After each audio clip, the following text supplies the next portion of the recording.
I have all increases ready. And now I'm going to connect both sides of the bottom plate.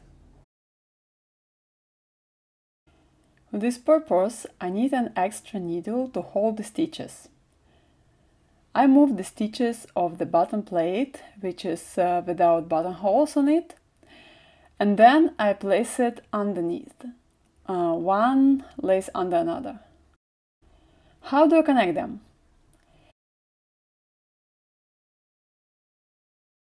I move the stitch from the front part to the back part and knit them together as one stitch.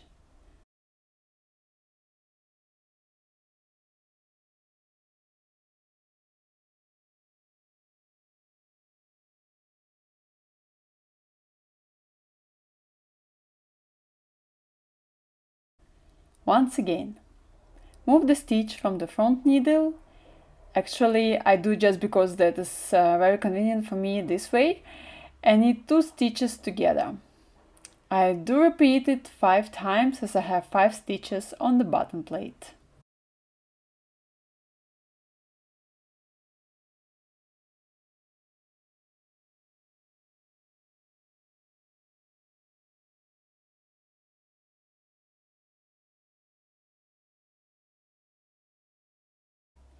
Now my knitting becomes circle. I do 1 round of knitting without increases.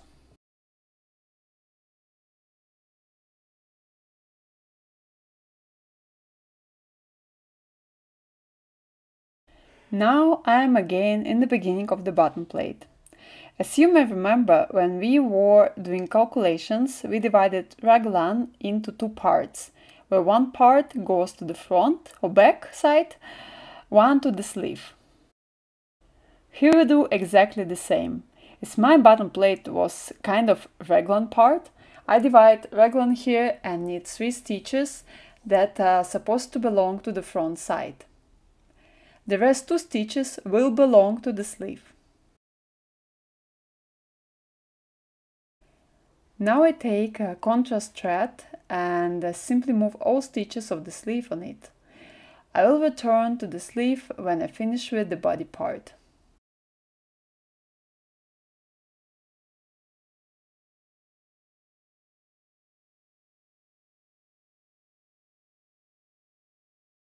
Here I have one sleeve separated from the body.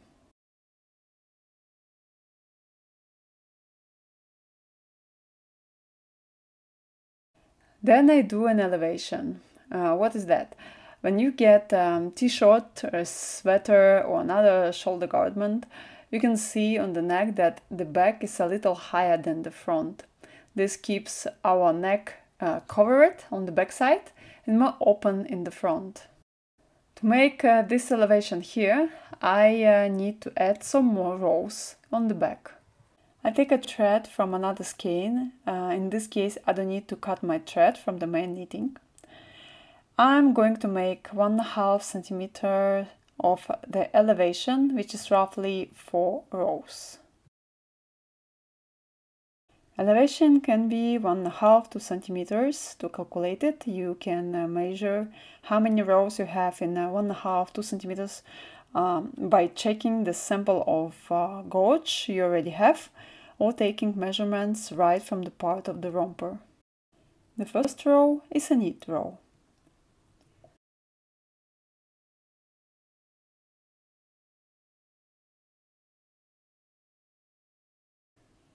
Then I turn my knitting and do 1 purl row.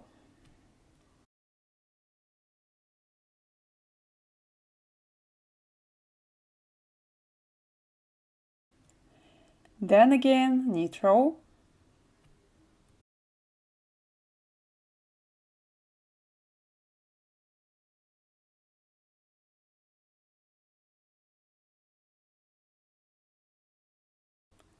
And purl row.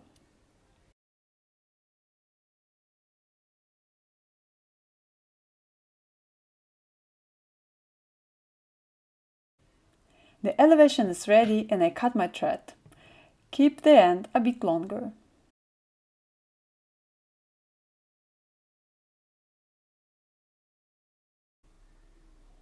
Now I'm going to connect the front and back sides of the romper.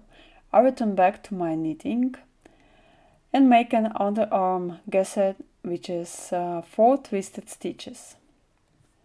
I do it the next way. Keep this part as tight as possible because otherwise you get too much loose stitches here in this place. Also do the last and the first stitches of the body tighter than normally.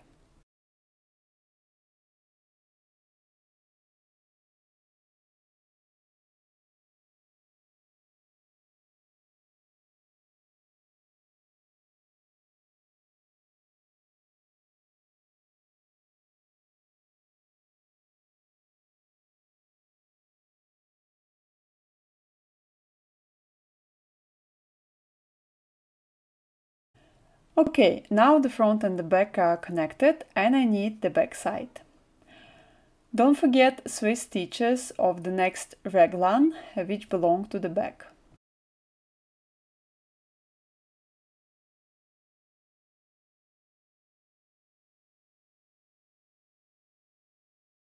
As I finish with it, I take again a contrast thread and put the next sleeve on it.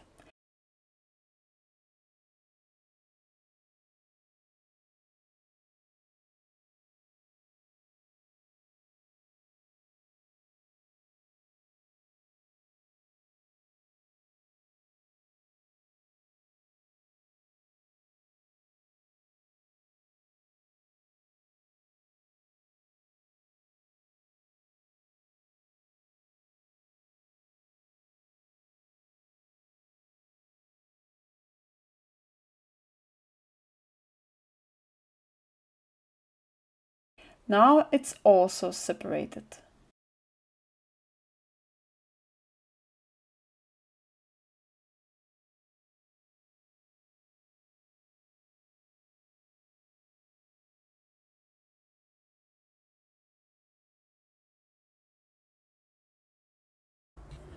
In order to connect back and front side, I make again 4 twisted stitches.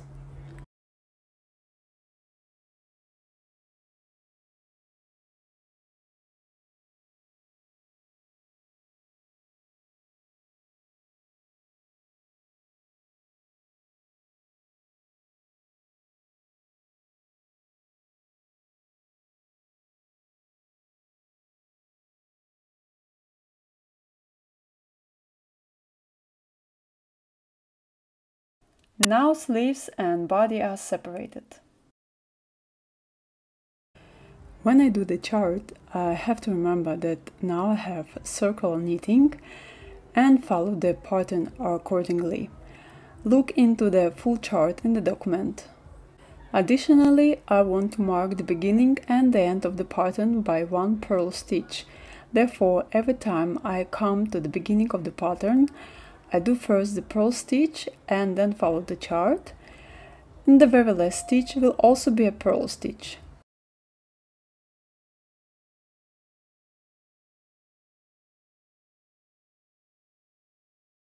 Finally, I do circle knitting all the way down to the length I want or that is recommended. Remembering that the front pattern now will be according to the chart I have.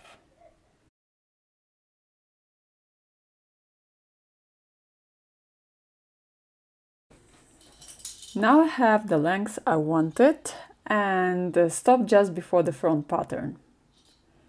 The next step is to set markers right under the armpits. This way I mark the front and back side because I'm going to separate them. I find the right places and set markers. To separate back and front, first I have to calculate how many stitches I need to cast off to form holes for the legs. For this romper, I want to have a curve taking 8 stitches from the front and 6 stitches off the back. So now I'm knitting the front side until I have 8 stitches left before the marker. Don't forget to follow the pattern.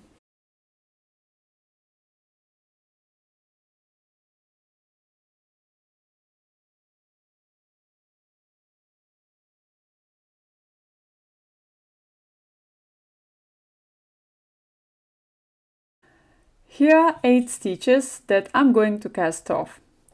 The way is that I knit 1 stitch and pull the previous one over. 1 stitch is cast off. The next one is absolutely the same. 1 knit stitch and the previous one moves over. All 8 stitches I do this way.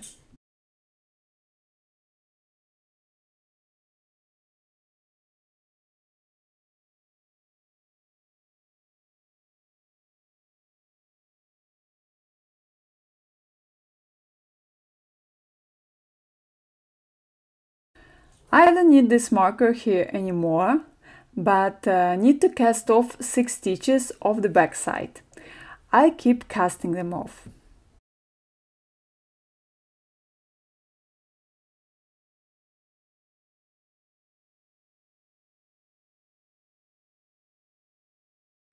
Well, I've done all stitches of this side and now knit the back side until I have 6 stitches left before the next marker.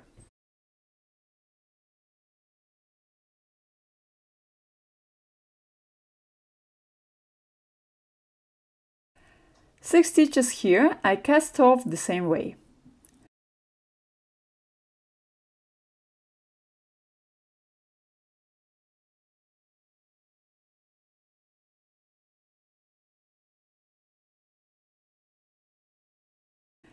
After the marker, all 8 stitches of the front side are also to be cast off.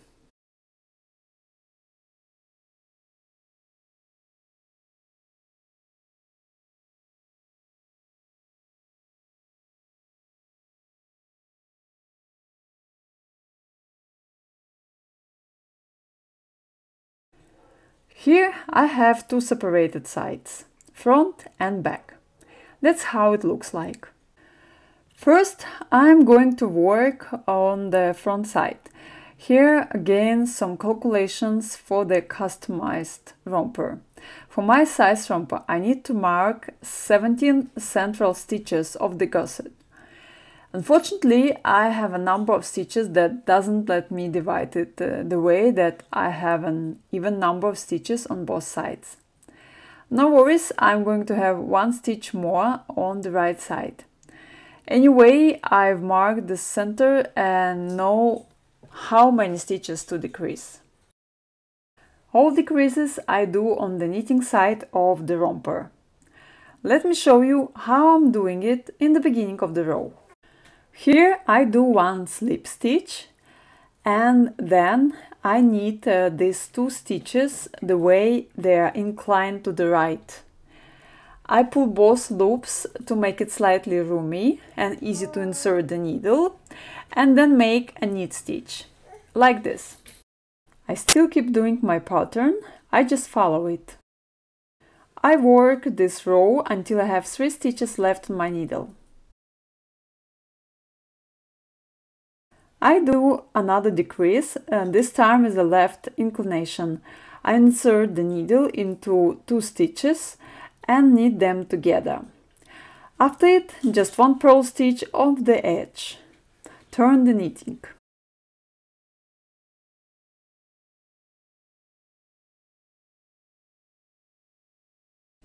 On the wrong side, I don't do any decreases, I just follow my pattern.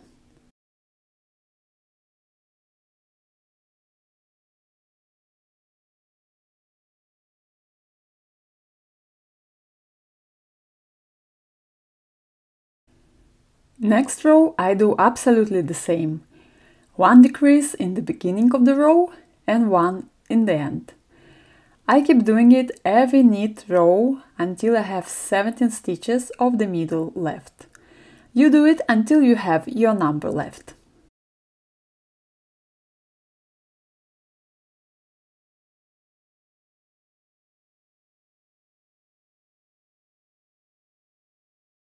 As I said, I have 1 extra stitch on the right here, therefore I do 1 decrease on the right only, no decreases on the left.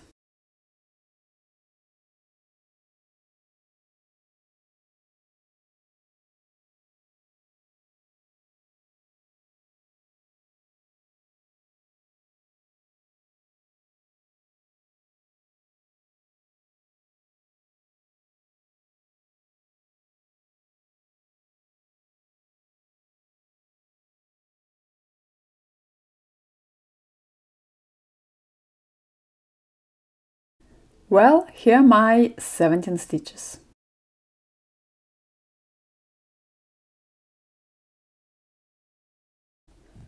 I remember that I need to make holes for the buttons. Therefore, here I'm going to have a button plate.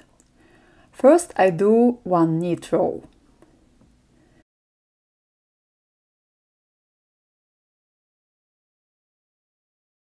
Then I do another one knit row.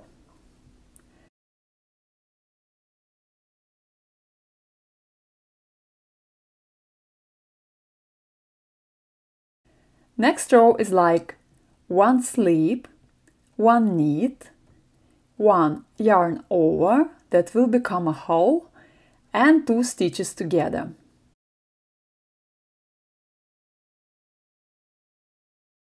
So this way I reserved 4 stitches for one hole on the right side. I have the same on the left side, another 4 stitches. In the middle I got 9 left to place the middle hole. 4 stitches before the hole and 5 after. I do 4 knit stitches, then yarn over, 2 stitches together and 3 knit stitches again.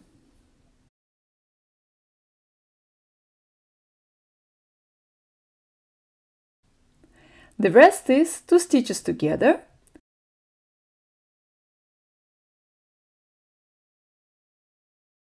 one yarn over, that is the left hole, and 1 purl stitch on the edge.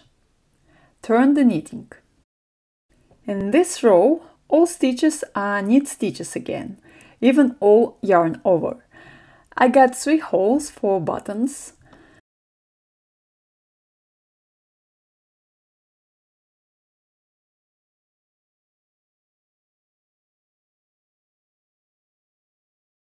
After that, I do another 2 rows of knitting.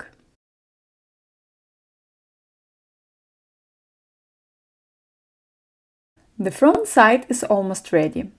All the edges of the bottom I want to decorate using the I-cord. How I do that? First I knit 3 stitches.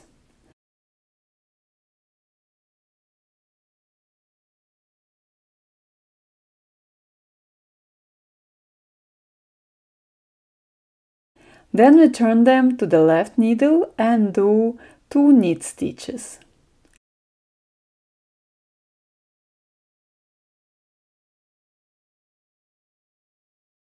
The third I knit together with the next stitch in the row. Again, all stitches I move to the left needle, do 2 knit stitches, and then next 2 I knit together. I repeat this until I have only 3 stitches left.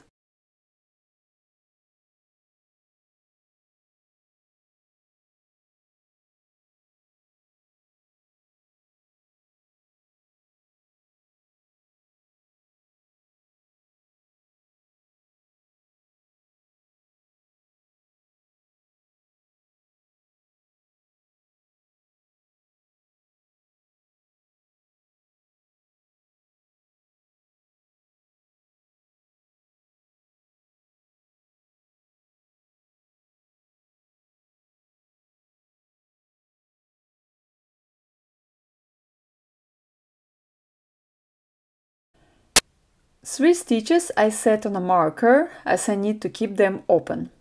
I also leave here the rest of my skein, as after I finish the back side I will return here again.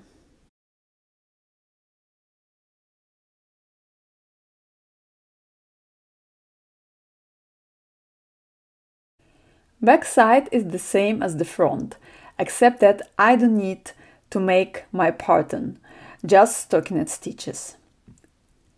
I mark the center of the front side and decrease 1 stitch at the beginning and 1 at the end of each row on the right side. As I remember that I had 1 extra stitch on the right, I do here the same.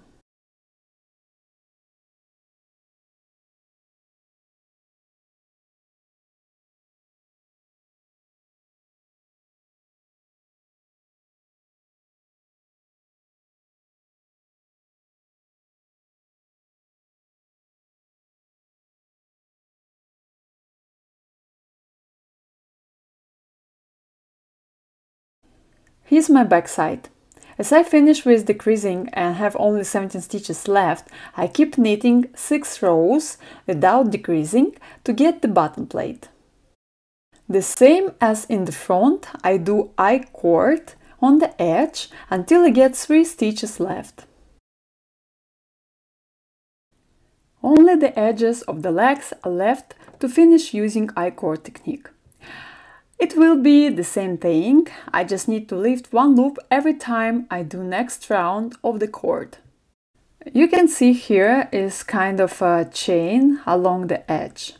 To lift the loop, I insert the needle into these 2 lines, which is 1 loop in our case. I lift it, and every time after 2 knit stitches, I knit the 3rd one together with that I've just lifted.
Here on the corners I have to tighten my knitting to link the stitches better.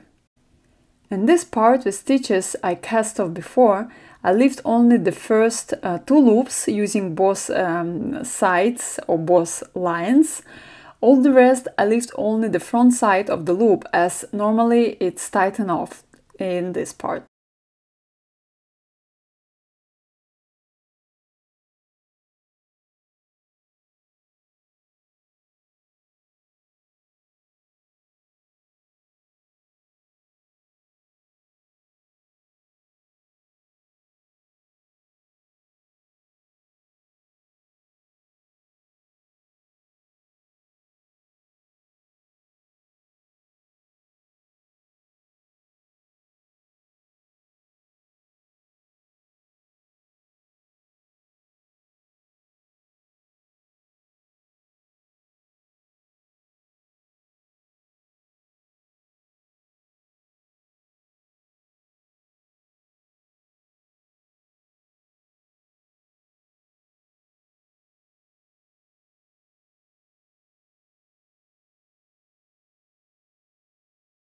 I do I-cord until the last 3 stitches.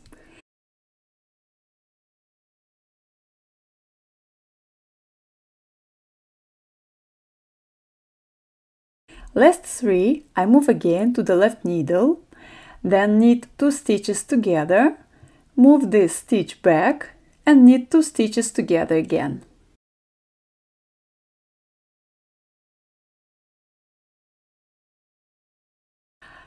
I cut off the thread and hide the end inside the cord using a needle.